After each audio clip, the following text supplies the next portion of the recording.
another frosty morning, but we have a big warming trend as we go into the new week. I'll have details coming up.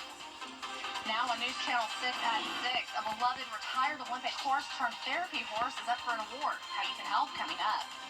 Plus, the holidays can be overwhelming for people with dementia and their families. How to have a dementia-friendly Thanksgiving straight ahead.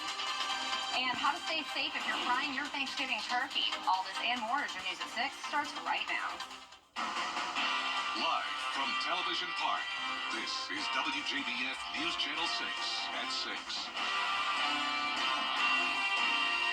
Good Sunday evening to you. I'm Kim Vickers. Thank you so much for joining us. Coverage you can count on begins with Great Oak Equine-Assisted Programs needing your help in voting for a horse near and dear to their hearts. Isabella Moody is in the studio now with more. Isabella?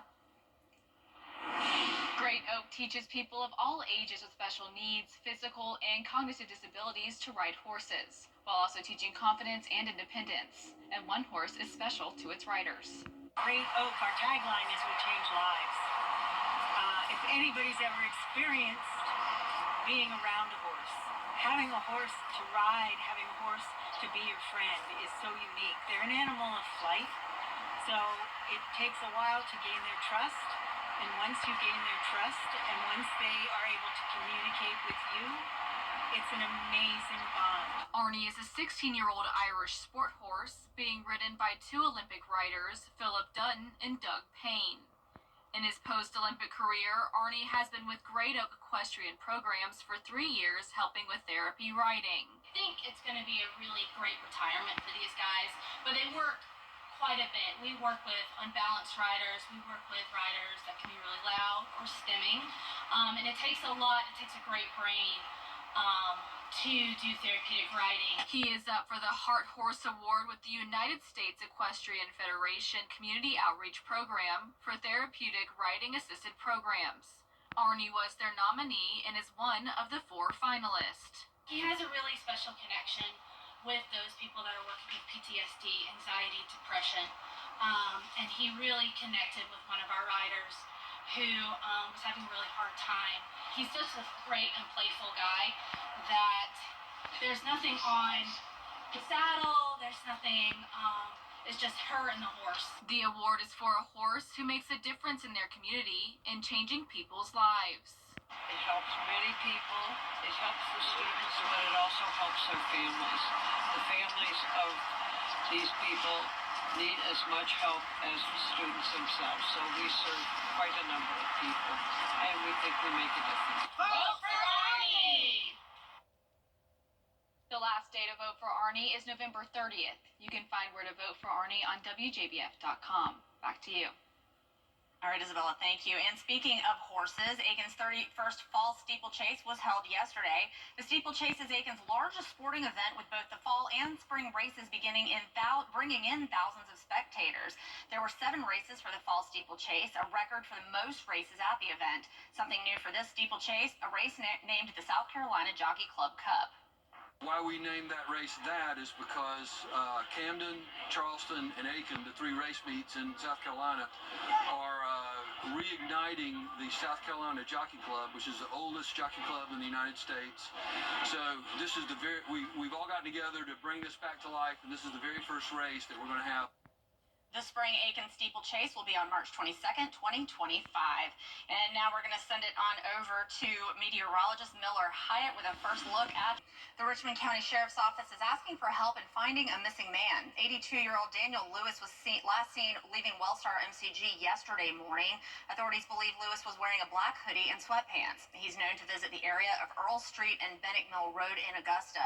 If you have any information on Lewis's location, please contact the Richmond County Sheriff's Office. Residents in parts of Beach Island are under a boil water advisory after a water main break.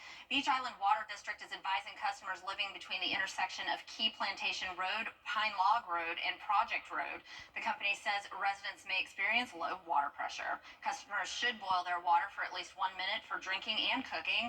Any ice made from unboiled water should not be used. If you have any questions, please contact the Beach Island Water District. And holidays can be tough for families dealing with dementia. The Alzheimer's Foundation of America is sharing tips for a dementia-friendly Thanksgiving. Suggestions include planning the celebration around your loved one's routine and helping them get familiar with guests ahead of time. Experts say the holidays are already stressful and even more so for caregivers. So when you have those two things coming together like that, it can really be a challenging time for caregivers, but that's why it's important for them to be proactive, to be prepared, and to take steps that can help make the holiday easier for themselves and also more safe and more comfortable and more enjoyable for their loved one living with Alzheimer's. For tips on making Thanksgiving dementia-friendly, just visit our website, WJBF.com. Well, in 2 days, families who already registered will get the main dish for Thanksgiving for free. The James Brown Family Foundation is hosting their annual James Brown Turkey Giveaway on Monday. The tradition continues to help families in need to have a special Thanksgiving. This year will be a bit different from last year. The event will take place at May Park on 4th Street instead of the James Brown Arena parking lot. The giveaway kicks off at 8 a.m. And remember, this is only for people who already registered for the giveaway. And if you're planning on frying your Thanksgiving turkey, first responders have tips on how to stay safe. A whole frozen turkey in hot oil can not only spark a fire, but also possible explosion. The firefighters suggest to always check the temperature of your oil before cooking to make sure it's not too hot. You should also fry the turkey outside your home and do not overfill the pot. I would say this is a pretty popular tradition for quite a few years now, but we do see around this time every year multiple structure fires, multiple full body burns from fire as well as hot oil. And if you're, people generally do this in their driveway, over their carport, near their carport, and underneath their carport is cars. Vehicles catch fire very quickly, they burn very hot, very fast, so we see a lot of vehicle fires associated with this as well. Now, first responders also suggest to child-proof and pet-proof your cooking space by keeping pans and cords out of reach, and keep a fire extinguisher, baking soda, or a tight-fitting lid handy in case of a pan fire. And if you want to bake your turkey instead, Butterball is once again fielding calls, texts, and emails from those who have questions. The Talkline experts will give you advice on the best way to roast or grill a turkey, as well as ways to stuff, marinate, or thaw your bird. The company even has a video showing step-by-step instructions. If you have a turkey that's around 20 pounds, it's going to take several days for you to thaw it out in the refrigerator, which is fine if you remember to put it in.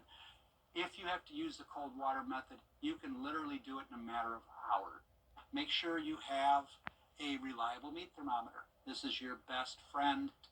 Now you can reach the Butterball Turkey Talk line at 1-800-BUTTERBALL, 1-800-228-8372, or text 844-877-3456. The Turkey Talk line is open until December 24th. Now, Thanksgiving is on our minds as we get set for the next edition of the Means Report. It's our